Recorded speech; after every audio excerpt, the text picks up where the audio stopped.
Jadi faktornya ya hanya karena itu, bukan yang lain. Terus kalau suwun jenengan kudu yakin kalau faham takfiri yang memudahkan mengkafirkan orang lain itu faham yang salah. Karena itu bahaya. Terus bahaya kedua secara fikih. Secara fikih itu nanti repot. Kalau nanti di salah satu seminar itu sudah mau zuhur, ketemu satu narasumber yang gampang mengkafirkan orang, itu separuh masjid kebetulan mereka banyak bisa ngaji itu terus nggak sholat zuhur, nggak sholat zuhur. Tanya sama mereka, lu kok tidak sholat zuhur ini sudah masuk waktu? Kan sholat hanya wajib untuk orang muslim, kita akan kafir. Ya karena dikafirkan tadi kan, kalau kita akan dikafirkan. Akhirnya gak kafir, sholat. Efek dari madhab itu panjang. Kalau betul faham mereka itu betul, berarti yang sudah kafir, orang kafir itu wajib sholat enggak? Enggak kan? Itu malah panjang kan, karena terus menjadikan orang Islam tidak nopo, tidak sholat. Nanti ke masjid tidak boleh, orang kafir nggak boleh masuk masjid. Itu efek fikihnya panjang. Jadi kalau suwun implementasinya di kitab hikam nih. Karena hikam itu putu murid yang paling bisa mengimplementasikan, menjelaskan cara pandang madzhab Abul Hasan apa? Asyadzili sing dados thariqah napa? Syadzili. Terus ketiga, itu cara pandang itu detail. Detail itu jelimet. Mesti sampean ora kepikiran. Misalnya begini. Ketika ada orang salah jenengan marah, itu sebenarnya karena salahnya apa karena hal yang lain? Normalnya orang itu berpikir karena salahnya. Itu keliru cara madzhab Hasan Asyadzili. Pasti kamu marah itu karena ada hal lain. Misalnya kayak pembantu elek kriting mecahno gelas, mesti langsung mbok amuk. Alasannya mecahno. Saiki nek sing mecahno iku wong ayu, kowe iso ngamuk. Kowe iso ngamuk wong ayu. Mecahno gelas lah. Kok gelas lemari, rasa gelas. Sama. Kamu janjian sama orang, wongnya nyulayani janji, mesti mbok maki-maki. Katanya jam 10 kok udah datang gini-gini. Nah, tapi kalau yang terlambat itu wong sing ngutangi kowe. Kowe iso ngamuk orang sing ngutangi kowe. Atau sing terlambat itu komandannya, atasan kamu. Atau kiainya. Artinya gini, ketika kamu marah atas nama terlambat, itu sebetulnya karena terlambat atau karena hal lain. Nah, maksiat juga gitu. Cara pikirannya Abul Hasan Asyadzili, ketika kowe roh misalnya cawe itu maco naik apa ninja atau apa, mesti kowe darane wah luput suwuk. Tapi nak dikandani, niku putune jenengan. Mesti langsung ya Allah jenengan sepunten. Jadi sebenarnya kita kebencian sama orang lain itu karena kebetulan itu tidak keluarga kita. Coba kalau itu keluarga kita, pasti kita mikir ulang. Kowe gedeng mau ngeras sholat, mesti sebabnya dua. Satu tidak sholat, dua kebetulan itu tidak anak kamu. Kalau itu anak kamu pasti istighfar berhari-hari untuk dimaafkan Allah. Bukan maksud no. Tapi kalau orang lain kowe, pertanyaannya sebetulnya kamu benci itu karena tidak sholatnya apa karena plus dia tidak anak kamu. Nah itu pikirannya Abul Hasan apa? Kowe ngamuk itu gelas pecah, itu perkara itu pecah gelas apa plus yang mecahno elek. Nah itu pecundang kita, itu cara pikiran Abul Hasan. Kita ini pecundang. Pecundang itu enggak fair. Apa? Betul fair. Nah itu terus beliau diantaranya punya cerita Nabi Ibrahim itu pernah diangkat ke Allah di alam malakut. Di alam malakut kemudian ini ada di kitab Hikam juz 2 halaman 4. Yang di bab ini yang saya baca di cerita terakhir nih pun sampai tak ngaji suwi-suwi ora mesti paham aduk sedih lu. Nak sedih itu kan dia alasan kenapa ora paham salah Gus Bak mulangi sedih lu. Nah anak suwi sampean ora paham malah ribet kan diulang suwi ora paham goblok tenan berarti kan gitu. Nah ini untuk menjaga harkat dan martabat niku ngajine sedih lu mawon dan takoki malaikat kenapa ora paham salah Gus Bak ngajine sedih lu. Jadi duwe napa alibi lah, gak ada apa pembelaan. Nabi Ibrahim itu diangkat di alam malakut karena beliau seorang nabi melihat orang maksiat ditanya sama Allah, ya Allah itu orang-orang maksiat tuh makan dari rizkimu, menempati bumimu dan semua fasilitas yang kau bikin. Lalu menurut kamu gimana Ibrahim? Ya bunuh saja, matikan saja. Sama Allah dituruti. Melihat lagi ada maksiat yang berbeda, selalu Nabi Ibrahim usul itu dimatikan. Jadi Ibrahim pernah jadi garis keras lagi, keras sekali. Lalu suatu saat Nabi Ibrahim itu disuruh nyembelih Ismail. Disuruh nyembelih apa? Ismail. Baru disuruh nyembelih Ismail, Nabi Ibrahim tanya, ini anak saya ya Allah, ini samrotu fuadi, ini buah hati saya, kenapa engkau nyuruh menyembelih?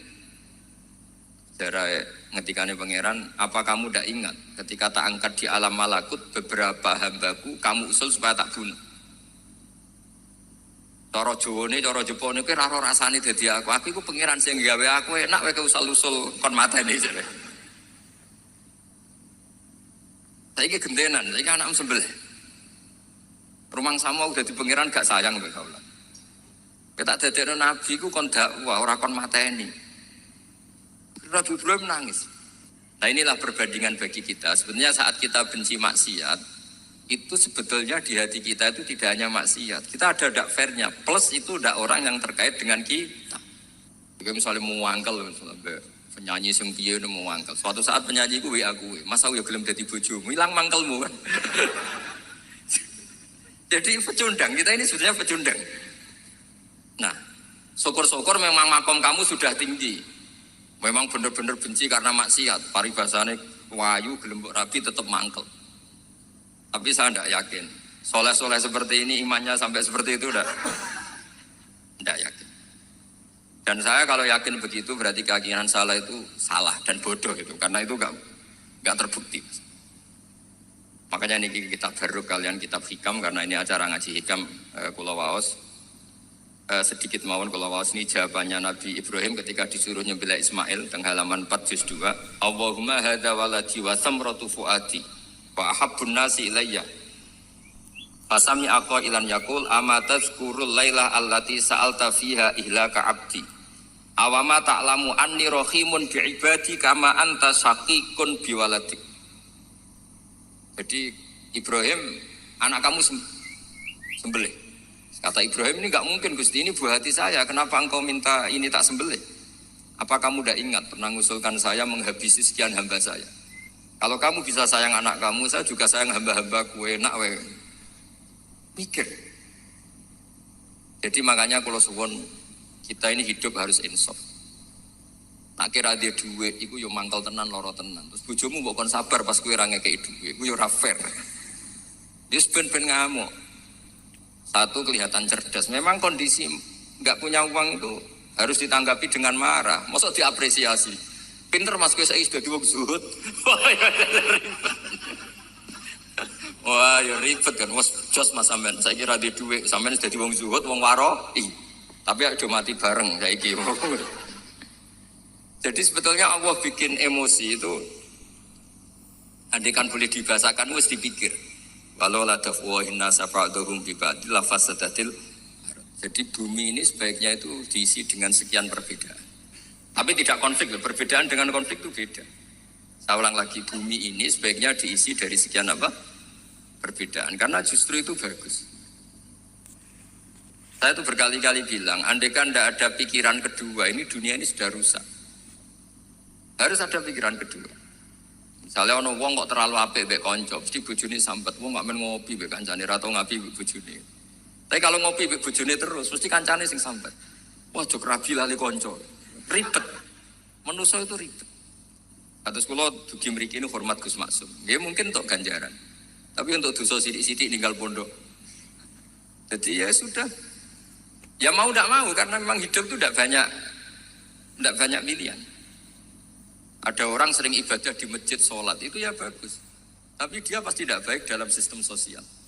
Umpama wong soleh kabeh ning masjid, itu dunia akeh sing mati. Karena tidak ada tim SAR paling murah.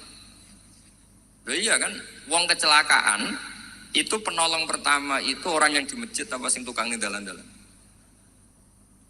Artinya sing ning masjid iktikaf, mesti ra duwe ganjaran nulung wong kecelakaan. Artinya ada kebaikan yang pasti nggak bisa dilakukan orang yang sedang di masjid. Andai kan yang di jalan tuh orang-orang soleh itu waduhnya sebaldatun thayyibatu warabun ghafur. Loh ya betul, Nabi pernah ditanya sahabat, ya Rasulullah kita ini senengannya ngegeng di jalan. Kata Nabi, ya sudah gak apa-apa, asal aktut torek hakkoha, ya kamu memberi haknya jalan. Apa itu? Amar ma'ruf nahi. Kalau yang di perapatan wong soleh kabeh, sing bedomu itu ya isin. Mergo sing perapatan wong soleh kabeh. Nah, masalahnya kira soleh kabeh, kemarin ribet kan gak soleh kabeh.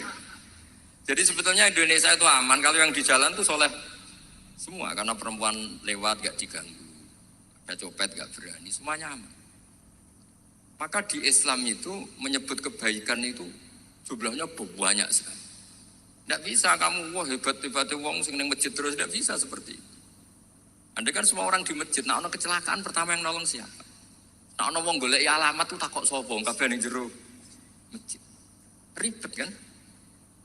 Nah, makanya ini Quran bikin aturan wala taq'udu bi kulli siratin tu'iduna wa tasudduna an sabilillah. Yang enggak boleh itu duduk di jalan sambil mengganggu atau mengancam hal-hal yang baik. Tapi kalau duduk di jalan justru membantu hal-hal yang baik, maka ini disyariatkan oleh Islam. Jadi ini kita harus mulai mikir ya. Jadi walhasil ngendikane kitab hikam, bayangkan yang maksiat itu anak kamu, istri kamu. Pilihan kamu itu memaafkan dan minta dimaafkan oleh Allah. Tapi ketika orang lain kamu minta supaya dilaknati Allah, ini tidak fair. Jika kita diajari guru-guru kalau minta ampun ighfirli wali walidayya wali jami'il muslimina wal muslimat. Masih dikata wali jami'il muslimina wal muslimat wal mu'minina wal mu'min. Itu filosofi yang luar biasa, kata jami, semuanya ya Allah engkau maafkan. Bukan keluarga saya tok, siapapun yang berkontribusi terhadap Islam ini engkau maafkan. Begitu juga di muqaddimah khutbah kula suwun harus ditradisikan wala alihi wa sahbihi ajmain. Kata ajmain ini kata pembeda. Mungkin orang baca hanya rutin, tapi kita yang nekuni ilmu, ajmain ini kata kunci. Fa inna ahlas syiah akramu sahabiyan wa ahanu sahabian akhir. Jadi tradisi madhab Syiah itu apa? Ada sahabat yang begitu dimulia-muliakan berlebihan kayak Sayyidina Ali, dan ada yang dihinakan kayak Abu Bakar dan Umar. Lalu pembedanya dengan ahli sunnah apa? Kita menghormati sahabat wa sahbihi ajmain. Jadi hadhil kalimah kalimatun fariqah. Ini kalimah pembeda. Jadi ajmain buatan kalimah rutin terus ono jimati ono kasiate ini buatan. Kita maklumatkan ke seluruh dunia bahwa mazhab ahli sunnah ditandai dengan wa ala alihi wa sahbihi ajma'in. Mane dawuh Hasyim wa nukrimu ahlal bait wa nukrimu jami'a ashabi Rasulillah sallallahu alaihi wasallam. Wa nukrimu jami'a ashabi Rasulillah sallallahu alaihi wasallam. Ciri utama mazhab ahli sunnah apa? Menghormati keluarganya Nabi dan menghormati seluruh, ada kalimat apa? Seluruh sahabat. Jadi kata ajma'in itu kalimatun fariqah atau kalimatul fasl. Kalimat yang membedakan mana madhab Syiah dan madhab ahli sunnah apa? Itu kalau jenengan ngaji teng Gus Maksum napa teng Kiai Haji Maksum, di antara madhabnya sinten Nabi Ibrahim yang diceritakan Abdul Hasan apa? Asyadili, kebencian kepada maksiat, kita semua pasti benci maksiat. Tapi gak fair kan, yang satu kamu laknati, yang satu kamu doakan. Ujung-ujungnya apa? Ada unsur hadun nafsi. Kalau yang terkait dengan jenengan mbok dongakno di sepuro, nah yang enggak ada terkait mbok pasutno. Ini kan tidak fair, padahal sama-sama apa? Maksiat. Kalau suwun polemik tentang ketentuan gimana hukumnya ziarah kubur, ya hukumnya baik.